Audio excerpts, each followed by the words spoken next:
70వ రోజుకి స్వాగతం సుస్వాగతం. ఆర్జిఎల్ 7034 50% పార్ట్ 1 కంప్లీటెడ్ అయిపోయింది. పార్ట్ 2కి వెళ్తాం మనం. 140 రోజుల పంటకాలం 70 రోజులు పూర్తి అయిపోయింది. ఇక లాస్ట్ 70 రోజులు మాత్రం మిగిలింది. డే 1 టు డే 70 ఇప్పటి వరకు మనం చూసాము. సేమ్ ఇదే ప్రాసెస్ ఇంకొక 70 రోజులు మన ప్రయాణం కొనసాగుతుంది. ఆ తర్వాత శుభం కార్డు ఆర్జిఎల్ 7034 శ్రీకాకుళం జిల్లా రాగోలు వరి పరిశోధనా స్థానం వాళ్ళు వెలువడించినటువంటి వరి వంగడం డాక్టర్ పాలడుగు వెంకట సత్యనారాయణ గారు శ్రీకాకుళం జిల్లా రాగోలు వరి పరిశోధనా స్థానంలో రూపొందించారు. పాలడుగు వెంకట సత్యనారాయణ గారు ఇటీవలే వైస్ ఛాన్సలర్ అయ్యారు ఆచార్య అంజీరంగ విశ్వవిద్యాలయం లాంగ్ గుంటూరు. వరి వంగడం వేయక ముందు సార్ని కలిసి సార్ యొక్క బ్లెస్సింగ్స్ తీసుకొని సార్ చెప్పిన విశేషాలన్నీ తెలుసుకొని ఆ తర్వాత మనం వరి సాగు మొదలు పెట్టడం జరిగింది. మనం ఆర్జిఎల్ 7034 చిరు అగ్రిటెక్ యూట్యూబ్ ఛానల్ అధినేత చిరంజీవి గారు సీడ్ ఇవ్వడం జరిగింది.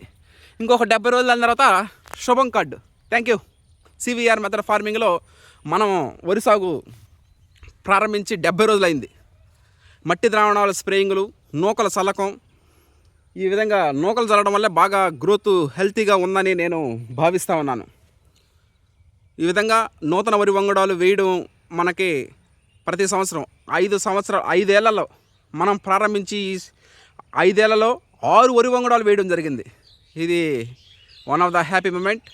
నూతన వరి వంగడాలు వేసినప్పుడల్లా ఏదో తెలియని ఆనందం నాలో ప్రమలిస్తూ ఉంటుంది. ఎందుకంటే అదొక హ్యాపీనెస్. మన చేతుల ద్వారా నూతన వరి వంగడాలకి మన క్షేత్రంలో వేయడం జరుగుతూ ఉంటుంది. అది ఆర్జిఎల్ 7034 పోయిన సంవత్సరం MTU 1426 వేసాం. ఆ పోయిన సంవత్సరం KNM 12368, RNR 31479, తర్వాత KNM 1638, ఇలా మొత్తం 6 వరి వంగడాలు 5 సంవత్సరాల సుదీర్ఘ ప్రయాణంలో వేయడం జరిగింది. Okay, thank you.